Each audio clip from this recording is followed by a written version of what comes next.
A performer. Creator. Explorer. Volunteer. This is one of our competition pieces from last year.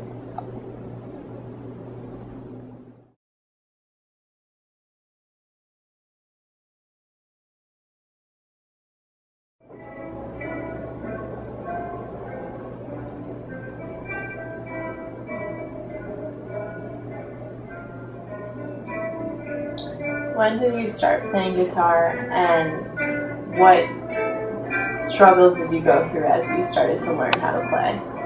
I started learning the guitar when I was in high school, so yeah, at first I was thinking of doing the acoustic guitar, but I actually realized that we play only classical guitar, so it was like kind of not within my interest. But still, okay, I tried and to like understand and learn how to play. And at first it was really hard because I guess my biggest challenge is my finger strength. Like my left hand, it leaves like a lot of red dents on my finger and then calluses. So, but I see it as a way of like growing up. Like the toughness of my skin will grow as my skill like increase. Were the other people in your ensemble significantly more experienced than you? Had they picked up the guitar before?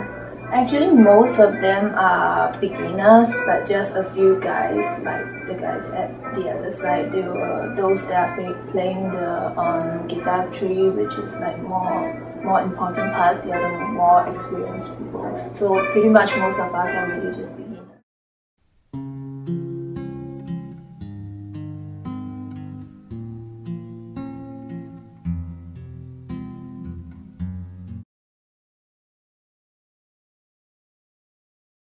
My first impression of the guy who plays the washboard and the harmonica outside of the Shapiro Library.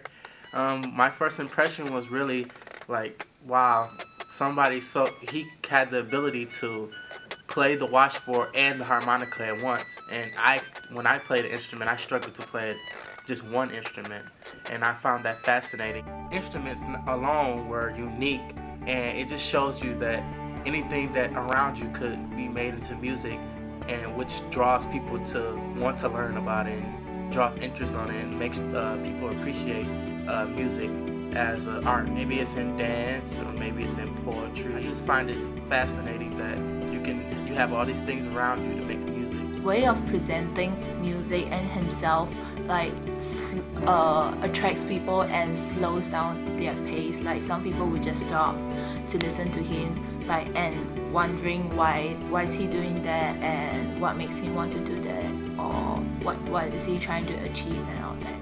I would say that seeing him and being here at University of Michigan has exposed me to a lot of different styles of music and the ways people express their music. Silent night, holy night, all is calm, all is bright, round yon virgin mother and child, holy infant so tender and mild, sleep in heavenly peace, sleep in heavenly peace.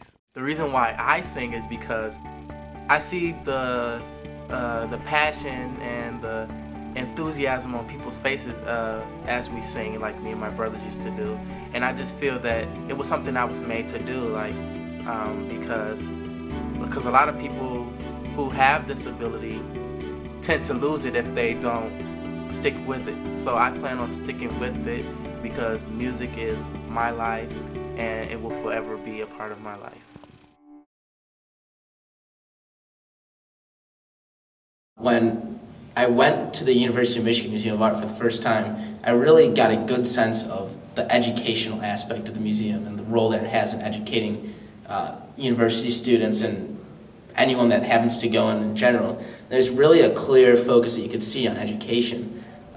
There's lecture halls, there's various, the tour guides are willing to answer any questions that you have about it. There's very historical pieces that really definitely play a role in helping people learn in a non-traditional setting that I really found very, very interesting. The medical arts program, at first I was kind of hesitant to really research it because I feel like I didn't really see the combination of creative arts and medicine and how they really were integrated well. But what I think the medical arts program does really well is it teaches medical students to think outside the box, and it helps physicians help the patients. They see in art like pain, grief, suffering, like those are all things that you see in like really powerful art pieces, and that's things you have to deal with when you're in a hospital, because most of the time when you're in the hospital it's for something that's gone wrong, and I think that they have a better understanding of what a patient's going through after looking through all the creative arts.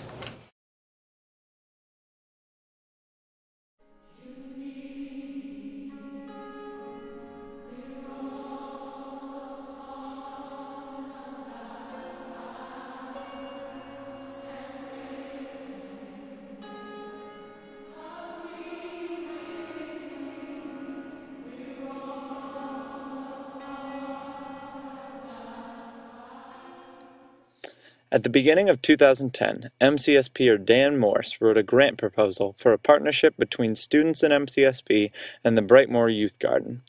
The groups would meet over the course of 3 Saturdays to help add to the garden, help the Brightmoor youth learn leadership skills, and most importantly, form strong bonds between the people in each group.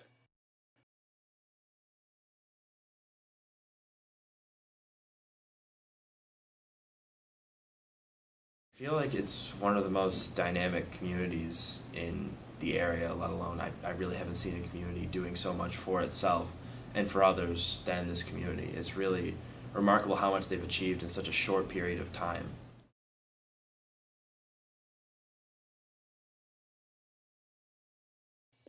The project was truly a two-way street. The MCSP students taught leadership skills, but also learned much about perseverance, work ethic, and overcoming negative circumstances from the Brightmoor youth.